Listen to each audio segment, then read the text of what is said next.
Okay, I just finished Death Stranding 2. I have to review this while my mind is fresh to discuss the game as much as I can before I die sleeping. The ending took me, what, 7 hours? Like, or whatever the ending was. Between when I thought it was going to end till right now, 7 hours ago. So, it is like 5 in the morning. So, I finished Death Stranding 2. I think after the ending, this game is magnificent. Like, thanks for gifts. I think this game is absolutely magnificent. I think this game has the most satisfying conclusion of 2025 of any game.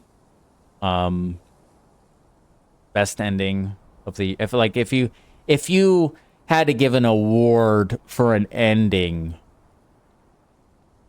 like, this wins. It clears. It's just super Kojima, super maximalist, very emotional. It just, like, one part batshit crazy, but he kind of like reins it in with being very emotionally resonant. And it's like so satisfying. Every character has a satisfying conclusion. Well, not like but just the main drivers of the story, the main drivers of the whole plot. Keep it up, Sam. Keep it up, Sam. So, and that's the thing about Hideo Kojima that we talked about this earlier. He knows the importance of having a great ending. Like, he is just he's fully aware that that games need satisfying endings. And you know, when at the beginning of the game, super engaging. Beginning of the game, super engaging. Honestly, by the middle of the game, I felt like, okay, the plot is, like, very minimal. We're getting spoon-fed stuff. It's like, I was kind of starting to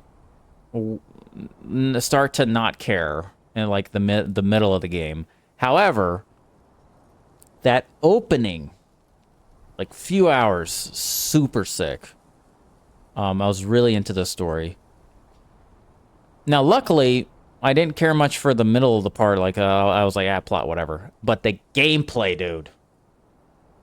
The online functionality of this game is insane. Like, putting the generators in different places. The fun factor of, like, interacting with the other players and what they put and trying to kind of, like, one-up everybody. Like, okay, I'm going to put this here. Like me with this ridiculous ramp. I put 3 ridiculous ramps echoing with the Pecco VTuber lady in this, like, endgame battle area. I'm like, I'm going to put this here just for the lulz. And then I put this here to further Pecco, and it's fun. It's super addicting to, like, figure out what to do. And for me, delivering packages in this game is so fun. Just all the gameplay stuff is just so good.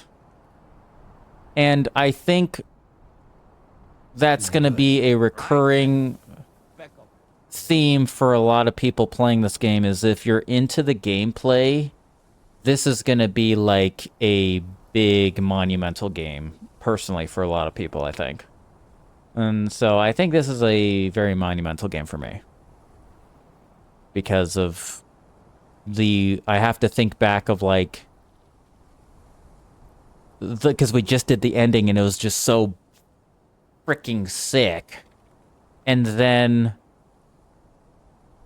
the gameplay was sick.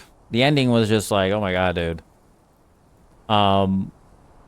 Yeah, it's just the game is satisfying. I think that's like if I pick one word, what game was satisfying?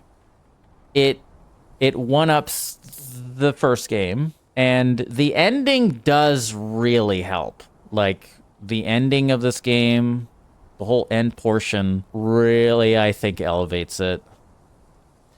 So, in thinking back of, like, the gameplay and then all of the plot stuff, because to me, all my sort of gripes with the plot are alleviated by the whole ending.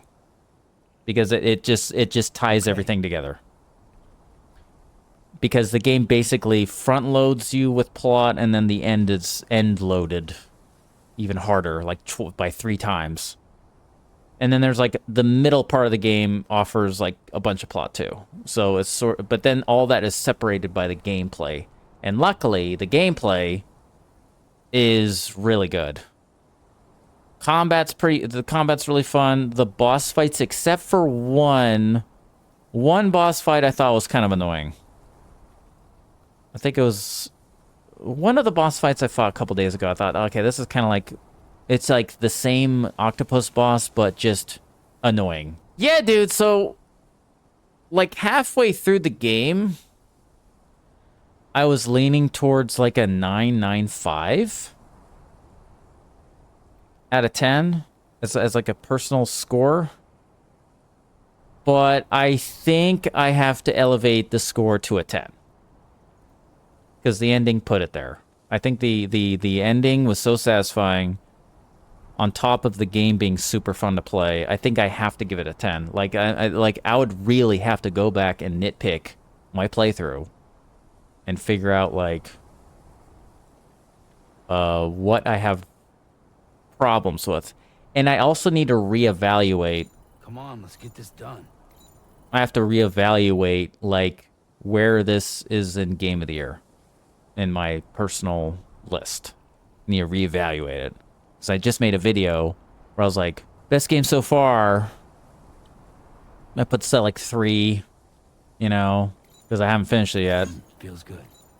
But I have to reevaluate that opinion. But as far as just this game, not focusing on anything else, it's like, I think I would score this a 10. Just because of how fun it is. And the plot and the ending really makes everything come together. I guess maybe the middle part is, like, as far as plot, drags quite a bit. Because it feels like there's a lot of events happening that don't really progress the plot much. And there is some very weird 2 wheels up plot revelations that are kind of like convenient. Like what was the one with the them discovering that the inside of the BB has a serial number in it? It's like, how did no one know that? How did we not know this entire time that BB pods has serial numbers that are specific? Like, Dead Man didn't know that? I think that was like the one of the plots where I was like, how did no one know this? How is this like a new thing? so far, so good. So weird. Anyway. But, yeah, I ultimately think this is a 10. I think I'm scoring a 10, dudes. This is one of those games, I think if you're just into the gameplay and you have fun with the gameplay, this is just, like, just goated. It's like goated game, dude. Like, if you're into the gameplay, this is just, like, absolutely goated. With the sauce. With guitar solos.